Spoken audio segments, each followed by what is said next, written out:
প্রধান যখন অসৎ, তিনি তখন কি করছেন? তার মন্ত্রী পরিষদ, মন্ত্রী সবাইকে দুর্নীতি করার জন্য সহযোগিতা করছেন। সব মন্ত্রণালয়গুলোই হয়ে গেল আমার দুর্নীতিযুক্ত।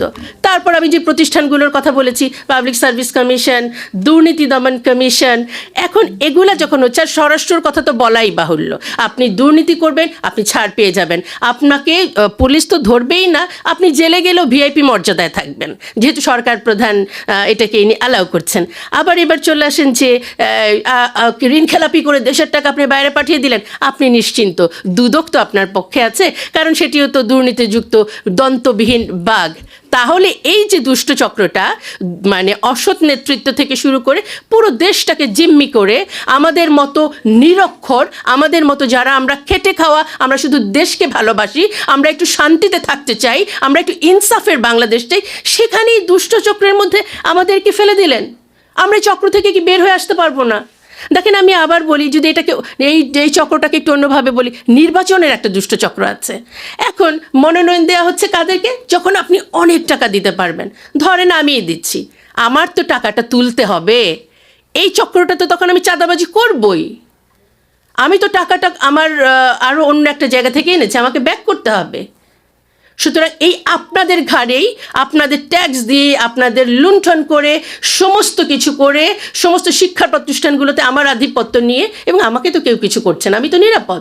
এই দুষ্টচক্রে আমি আবারও কিন্তু আপনাদেরকে নিঃস্ব করে দেওয়ার ক্ষমতা রাখবো।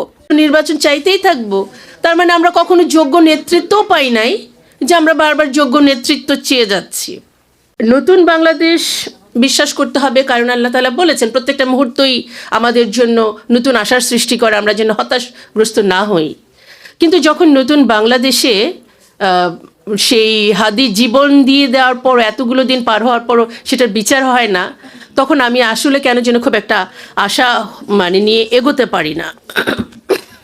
এখন ধরেন প্রশ্নটা যে একটি সুষ্ঠু নির্বাচন পদ্ধতি আমাদের কেন দরকার, যে যোগ্য নেতৃত্ব পাবো সেটার জন্য।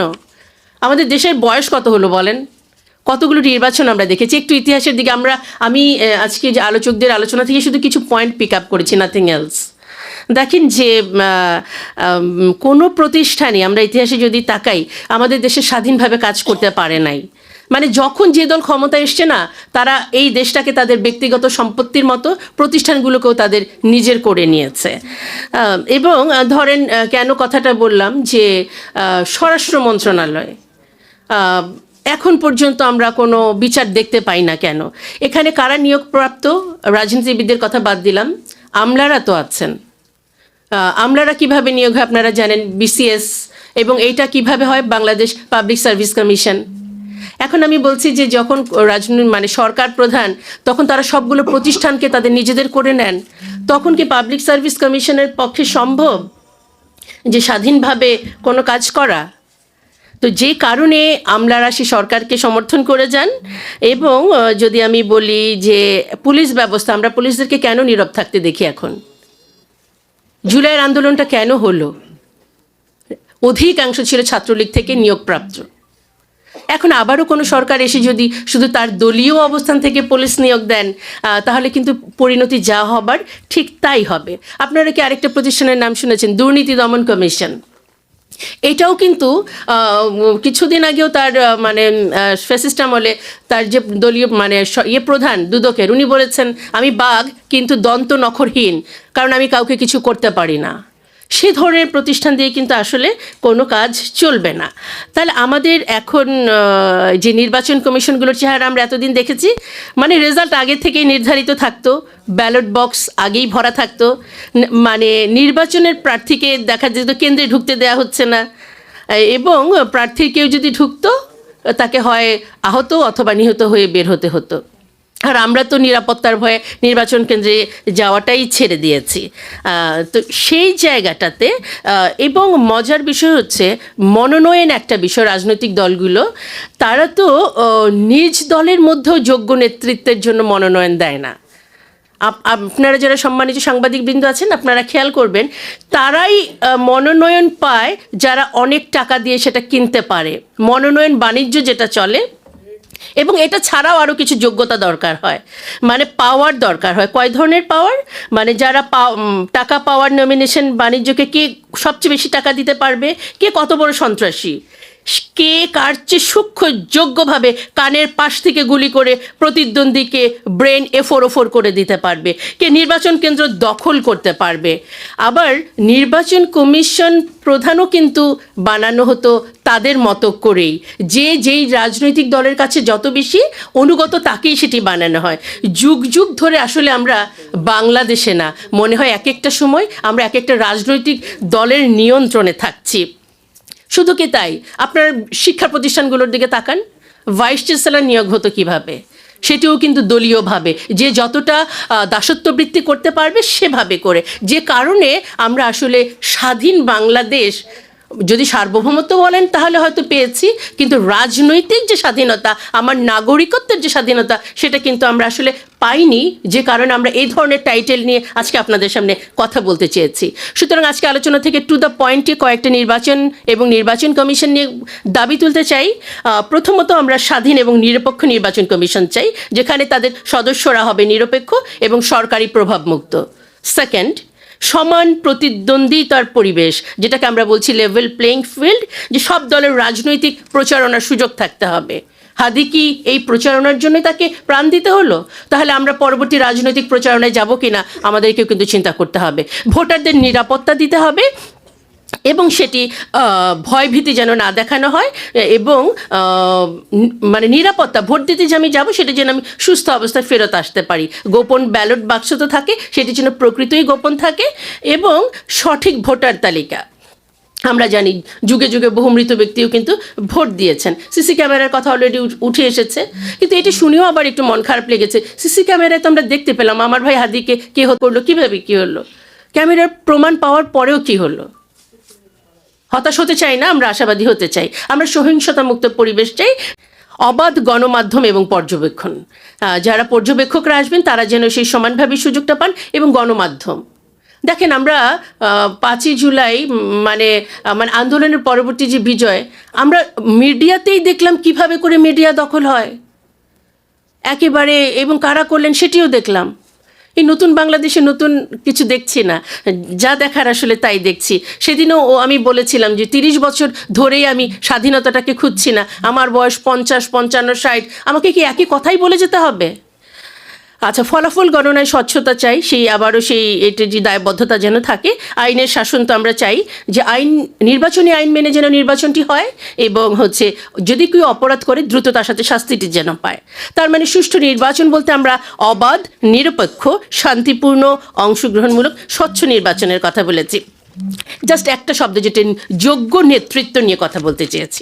তাহলে যোগ্য নেতৃত্ব বলতে আমরা আসলে কি বোঝাচ্ছি? অলরেডি অনেকগুলো পয়েন্ট এসছে, আমি খুব অল্প দিয়ে একটা পয়েন্টে বলি, কারণ আমরা এখন পর্যন্ত যোগ্য নেতৃত্ব পাই নাই বলেই বলছি যে আমরা চাই যোগ্য নেতৃত্ব, যিনি সৎ হবেন তার কথায় এবং কাজে, যিনি শপথ রক্ষা করেন এবং জনগণের কাছে জবাবদিহি করেন, যিনি দুর্নীতি করেন না এবং দুর্নীতি প্রশ্রয় দেন না, যিনি বাংলাদেশকেই একমাত্র স্থায়ী ঠিকানা হিসেবে ব্যবহার করেন, সেকেন্ড হোম হিসেবে অন্যান্য দেশে তার বাড়ি থাকে না, যিনি রাষ্ট্রের দায়িত্ব গ্রহণ করেন, ক্ষমতা হাতে নেন না, যিনি দেশপ্রেমিক, আধিপত্য বিরোধী এবং দেশকে বিক্রি করে দেন না। এগুলো হলো আলোচনার পয়েন্ট। আমি এবার ছোট করে সামারি করছি। পুরো আলোচনাটাকে যদি খেয়াল করেন, আমাদের দেশে আসলে আপনারা যারা অর্থনীতি পড়েছেন বা পড়েন নাই, দারিদ্র্যের দুষ্টচক্র বলে একটা কথা আছে, আমরা জানি যে যখন আমার ক্যাপিটাল কম তখন আমার প্রোডাকশন কম, তখন আবার আমার আয় কম, এইভাবে করে একটা দুষ্টচক্র ঘুরতে থাকে। আমাদের দেশের রাজনীতির যে নেতৃত্বের দুষ্টচক্রটা একটু আপনাদেরকে বলি, খুব সহজ, এটা কোনো একাডেমিক কথা না। আমার সরকার প্রধান যখন অসৎ, তিনি তখন কি করছেন? তার মন্ত্রী পরিষদ, মন্ত্রী সবাইকে দুর্নীতি করার জন্য সহযোগিতা করছেন। সব মন্ত্রণালয়গুলোই হয়ে গেল আমার দুর্নীতিযুক্ত। তারপর আমি যে প্রতিষ্ঠানগুলোর কথা বলেছি, পাবলিক সার্ভিস কমিশন, দুর্নীতি দমন কমিশন, এখন এগুলা যখন হচ্ছে, আর স্বরাষ্ট্রের কথা তো বলাই বাহুল্য, আপনি দুর্নীতি করবেন আপনি ছাড় পেয়ে যাবেন, আপনাকে পুলিশ তো ধরবেই না, আপনি জেলে গেলেও ভিআইপি মর্যাদায় থাকবেন, যেহেতু সরকার প্রধান এটাকে ইনি অ্যালাউ করছেন। আবার এবার চলে আসেন যে ঋণ খেলাপি করে দেশে 50 টাকা আপনি বাইরে পাঠিয়ে দিলেন, আপনি নিশ্চিন্ত, দুদক তো আপনার পক্ষে আছে, কারণ সেটিও তো দুর্নীতিযুক্ত দন্তবিহীন বাঘ। তাহলে এই যে দুষ্ট চক্রটা, মানে অসৎ নেতৃত্ব থেকে শুরু করে পুরো দেশটাকে জিম্মি করে, আমাদের মতো নিরক্ষর, আমাদের মতো যারা আমরা খেটে খাওয়া, আমরা শুধু দেশকে ভালোবাসি, আমরা একটু শান্তিতে থাকতে চাই, আমরা একটু ইনসাফের বাংলাদেশ চাই, সেখানেই দুষ্ট চক্রের মধ্যে আমাদেরকে ফেলে দিলেন। আমরা এই চক্র থেকে কি বের হয়ে আসতে পারবো না?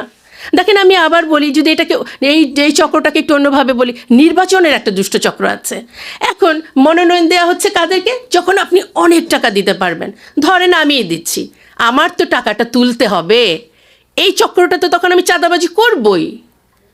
আমি তো টাকাটা আমার আরও অন্য একটা জায়গা থেকে এনেছি, আমাকে ব্যাক করতে হবে।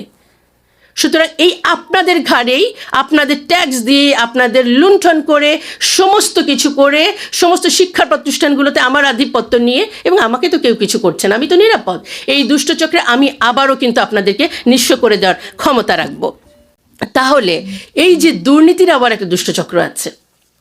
দুর্নীতি করবেন, আপনাকে দুদক আপনাকে সাপোর্ট করবে, গভর্নমেন্ট আপনাকে বিদেশে থাকতে আরও বেশি সহায়তা করবে, আর যখন আপনি বিদেশি কোনো রাষ্ট্রের সাথে বন্ধুত্ব রাখছেন আধিপত্য কায়েমের উদ্দেশ্যে, তখন আপনি বাইরেও নিরাপদ। এই দুষ্ট চক্র থেকে কিভাবে করে আপনি বের হয়ে আসবেন? আমরা শুধু প্রশ্ন করে আজকে ছেড়ে দিতে চাই না, উত্তরটাও দিতে চাই। আমরা দুষ্ট চক্রের প্রথমে বলেছি অসৎ নেতৃত্ব। আমাদের নেতৃত্ব যদি খারাপ হয়, সেখানে নির্বাচন কমিশনের কি করার আছে? আমাদের শ্রদ্ধেয় আপা বললেন যে নির্বাচন কমিশন স্বাধীন না, তারা সরকার তাদের নিয়ন্ত্রণ করে। আই ডু অ্যাগ্রি, বাট সেরকম সরকার প্রধানকে আমরা কেন নির্বাচন করি যারা আমাকে স্বাধীনভাবে কাজ করতে দিবে না? সেই আমি একজন শিক্ষক হয়ে কিভাবে করে ভাইস চ্যান্সেলরের দায়িত্ব নেওয়ার জন্য আমি দাস হয়ে যাই মন্ত্রী, এমপি, এবং আমাদের বিগত সরকারের শিক্ষামন্ত্রী বলেছেন 50 কোটি টাকা দিলেই ভাইস চ্যান্সেলর হওয়া যায়, আর সেটি দেওয়ার জন্য যখন আপনি উদ্গ্রীব থাকি, আমাদের ভেতরের সত্তা যখন দুর্নীতিগ্রস্ত, আমরা কার কাছে ইনসাফের বাংলাদেশ চাইব? সুতরাং আমাকেও দুর্নীতিমুক্ত মনমানসিকতার হতে হবে, আমার নেতৃত্ব নির্বাচন করতে হবে দুর্নীতিমুক্ত সৎ মানুষকে। এবং আসন্ন যে নির্বাচন আছে, আমি আজকে আমার মনে হয় যে আমি কথা বলছি আমার সেই প্রিয় সাংবাদিক ভাইদের জন্য, যাদের অন্তর হাদির জন্য চোখের পানি ফেলে। তাদের অবশ্যই দেশের জন্য ভালোবাসা আমার চেয়ে অনেক বেশি। আপনাদের সন্তানেরা এই দেশে বাস করবে, দুদিন পরে আপনারা থাকবেন না। এই ভূমিকে যদি যোগ্য করে না দিয়ে যেতে পারেন, এটার জন্য রক্ত দিলেই দেশ পবিত্র হয়ে যায় না। তাহলে 71-এ 24-এ আমরা এখন একটা খুব পবিত্র ভূমি পেতাম। আসলে নিজেকে পবিত্র হতে হবে। আপনি ভোট দেওয়ার সময় চিন্তা করতে হবে আপনি কোন নেতাকে ভোট দিচ্ছেন, সেখানে আপনার পরবর্তী বংশধর নিরাপদ। আমি কি দারিদ্রের দুষ্টচক্র? শুধু না, দারিদ্রের দুষ্টচক্র তো আমরা পড়েই আছি। ওই যে আপা কিন্তু বলেছেন বাংলাদেশ ব্যাংকের কথা। সুতরাং আমরা যদি আমাদের নিজেদেরকে ভালোবাসি, পরিবারকে ভালোবাসি, সন্তানের জন্য একটি সুন্দর ইনসাফের বাংলাদেশ রেখে যেতে চাই, প্রিয় সাংবাদিকবৃন্দ এবং এর মাধ্যমে যারা শুনছেন সবার প্রতি বিনীত অনুরোধ, এবার অন্তত পক্ষে যোগ্য নেতৃত্বের পক্ষে আপনি ইতিবাচক ভূমিকা রাখুন। দলীয় চিন্তাধারা, মন মানসিকতা থেকে নিজেকে মুক্ত করুন। অরক্ষিত স্বাধীনতার মতো নয়, আমরা প্রকৃত স্বাধীন হতে চাই। প্রত্যেকটা মানুষ বাংলাদেশের এক একজন যোদ্ধা। আমরা হয়তো অনেকের নাম ধরে কথা বলি, আপনাদের নাম ধরে বলা হয় না। নিজেকে ভাবুন সেই একজন যোদ্ধা। ইনসাফের বাংলাদেশ গড়ার জন্য আপনার একার ভূমিকায় অনেক বিশাল হতে পারে। চলুন আমরা প্রত্যেকে একতাবদ্ধ হয়ে একটি সুষ্ঠু নির্বাচন যেন হয় এবং আমরা যেন যোগ্য নেতৃত্ব নির্বাচন করতে পারি। একতাবদ্ধ হয়ে সবাই আবার একটি বাংলাদেশ তৈরির জন্য, নতুন বাংলাদেশের আনন্দ যেন ঘরে ঘরে পৌঁছে যায়, ইনসাফ বাংলাদেশ কায়েম হোক, সে আশা রেখে সবাইকে অনেক অনেক ধন্যবাদ। আসসালামু আলাইকুম ওয়া রাহমাতুল্লাহি ওয়া বারাকাতুহু।